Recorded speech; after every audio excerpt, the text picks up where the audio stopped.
64 ہجری میں حجاج بن یوسف نے محاذرہ آرائی کی اور حضرت زبیر رضی اللہ تعالیٰ عنہ کو شہید کروا دیا، اور اس کے بعد حضرت عبداللہ بن زبیر رضی اللہ تعالیٰ عنہ کے ساتھ خصومت کی وجہ سے حجاج بن یوسف نے عبد الملک بن مروان کو ایک گمراہ کن خط لکھا اور بتایا کہ عبداللہ بن زبیر نے اپنے اختراعات کی وجہ سے خانہ کعبہ کی جو تعمیر کی ہے وہ اپنے مطابق کی ہے، تو اس میں رد و بدل کی اجازت چاہیے، تو انہوں نے اجازت دے دی۔ پھر اس کے بعد حجاج بن یوسف نے خانہ کعبہ کو اپنی مرضی کے مطابق تعمیر کیا، اور اس میں رد و بدل یہ کیے کہ 2 دروازے حضرت عبداللہ بن زبیر رضی اللہ تعالیٰ عنہ نے خانہ کعبہ کے اندر لگوائے تھے، انہوں نے 1 لگوا دیا، پھر اس کی جو لمبائی ہے وہ بھی کم کر دی، اور حجاج بن یوسف نے خانہ کعبہ کو دور جاہلیت والے کعبہ کی طرف لوٹا دیا، اور اس میں صرف ایک چیز باقی رہ گئی کہ اس کی جو دیواریں تھیں وہ 4 کونوں میں ہی رہی، کسی بھی طرف سے اسے گلائی میں نہیں رکھا گیا۔ اور اس کے بعد جب 75 ہجری میں عبد الملک بن مروان حج کے لیے آئے تو انہوں نے دیکھا، تو انہوں نے اپنی خواہش ظاہر کی کہ اسے اب میں حضرت عبداللہ بن زبیر رضی اللہ تعالیٰ عنہ کی تعمیر پر لوٹانا چاہتا ہوں، تو بعض علماء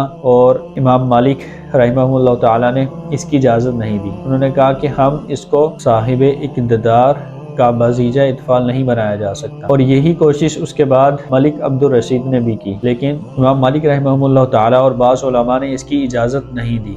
اور خانہ کعبہ کو صاحب اقتدار کا بازیجہ اطفال نہیں بنایا جا سکتا، جیسے کہ حجاج بن یوسف نے محض خصومت زبیر رضی اللہ تعالیٰ عنہ کی وجہ سے خانہ کعبہ کو دور جاہلیت والے کعبہ کی طرف لوٹا دیا۔